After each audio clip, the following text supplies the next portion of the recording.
Good afternoon folks, welcome to Visordown. My name is Toad and today we are just outside of Barcelona and we are on the launch of Yamaha's new Y-AMT system, which is fitted, as you can see here, to the latest generation Yamaha MT-09. So what is the Y-AMT system? Why have Yamaha done it and how does it work? First and foremost, it is their Yamaha automated manual transmission. That's what the letters literally stand for. It's their take on kind of like the DCT system or an automatic box, but on this bike it's much simpler because you've just got the two actuators that actuate the clutch, actuate the gearbox. There's no double clutches or anything like that. So it basically keeps the MT-09's conventional engine, you bolt on these other parts and you've got a Y-AMT bike. What am I not going to talk about in this review? Okay, so I'm not going to talk about the handling. I'm not going to talk about the engine. I'm not going to talk about the comfort, the styling, the engine electronics, traction control, any of that stuff, because take away the Y-AMT stuff on this, put a gear lever and a clutch lever back on it and it is exactly the same as the stock MT-09 in every single way. So I'm not going to go over any of that. This is a very strange situation for me because I'm basically here to review a new gearbox, but that's my job, we'll give it a go. So why are Yamaha looking at this? Why are they looking down this route of we need an alternative to a clutch lever and a gear lever?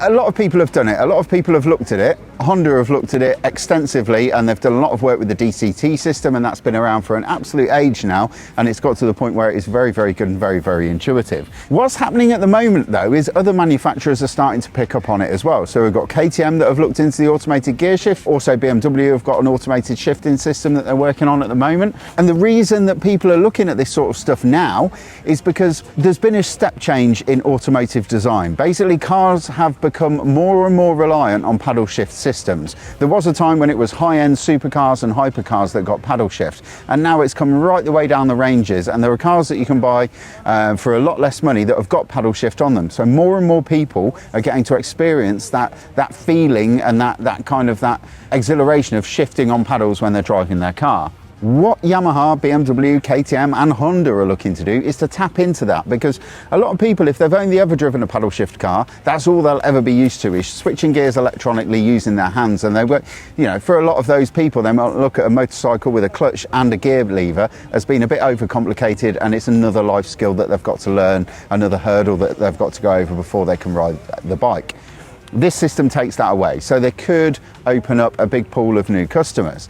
I've got to say though, this isn't going to be replacing a manual gearbox, and Yamaha have been quite open and honest with us on this launch, so that, you know, the manual gearbox options on all of their bikes will always be there. And if Y-AMT gets introduced on any other bikes, which it 100% will, and I'll let you know what I think it's going on to next, they will also always be available as a gearbox, a normal manual gearbox, as well as the Y-AMT system. So that's the why.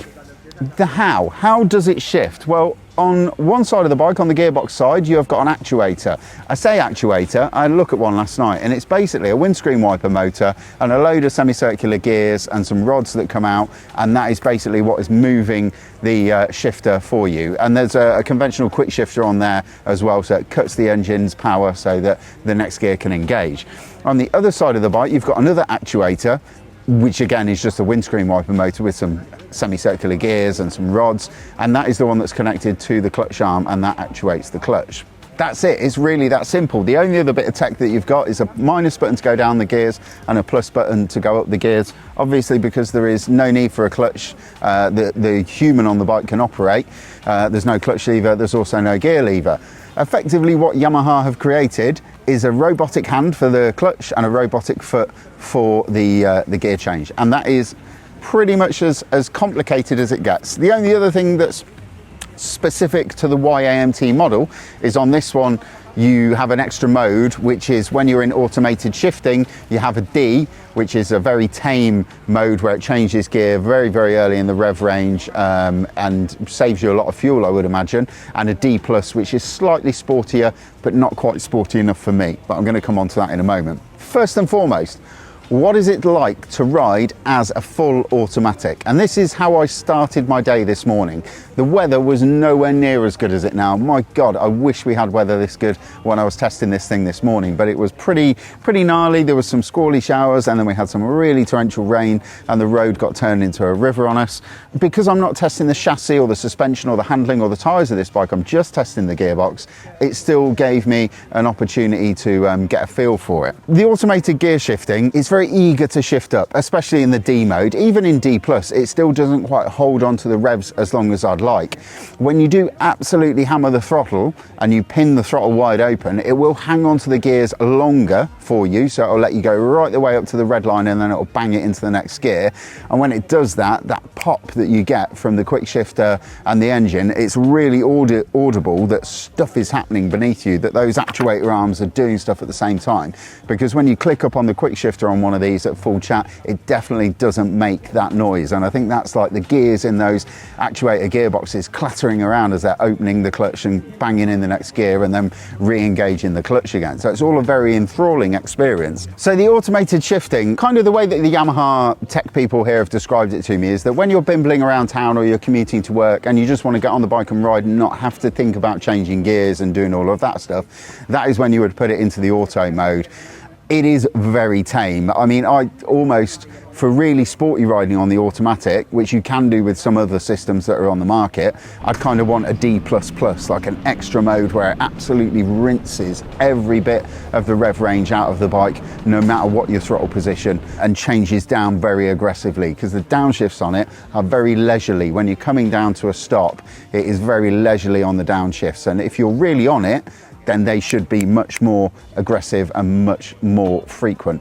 Other than that though, as a system, it does work. It is a functioning automated transmission on a motorcycle that Yamaha have brought out right out of the box, and it does do all the things that Yamaha have said it will do. It will change gear automatically, it will change gear on its own, and you can change gear manually using the buttons as well. But like I said, it's not quite as smooth and finessed as Honda's system, but there's another thing to consider in that, is that this is generation 1 of this technology. This is the first bike to get it. I know Yamaha have played with automated transmissions before. There was an FJR 1300 that had an auto box on it, but this is the first one of the modern era, so it's only going to get better from here, as we've seen with Honda's DCT, which has now been around for ages and is very, very, very good. The other thing about this system is it is so simple, it's almost elegant. In what Yamaha have done in creating a robotic hand and a robotic foot, just using electronic motors and gears and rods and buttons, is really very, very good. What they've done is they've created a system which can, in terms of scope, do everything that the DCT can, but is much less complicated, it's less heavy, and more importantly, it's much, much cheaper, because the Y-AMT bike on the MT-09 that you can see to my right here is 540 or 50 pounds more than the standard bike. And with the Y-AMT, you also get keyless ignition as an added bonus, which is probably worth 400 or 500 quid on its own. So on that front, it's all good. So I've spoken about the automated transmission. I'm going to talk about the manual transmission now, which is where you're switching gears on the handlebars. I'll just note as well, when you are in automatic mode, you can override it and switch the gears, but it does very quickly go back to being quite a leisurely gear shift when you do that.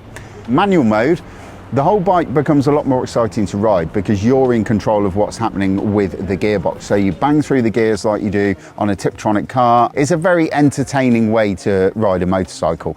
I still find myself pulling up at junctions and roundabouts and searching for an invisible gear lever that was never there when I got on the bike. But it is entertaining, it's a lot of fun. And the downshifts in particular, when you're coming into a hairpin bend, you can bang down the gears really, really heavily and just rub off so much way into tight downhill hairpins, and the engine's bouncing into the rev limiter. It's an exciting thing to ride, and it does genuinely put a smile on your face when you're doing that. The one thing I will say is that full throttle upshifts, whether or not you're using automatic or manual transmission, especially manual because you can actually go a little bit higher up in the rev range, full chat upshifts, they're quite aggressive because you've got that cut in the power, and then you've also got all the motors doing their thing, and it is enough to sort of send the bars into a little shimmy in your hands and then they come back to straight.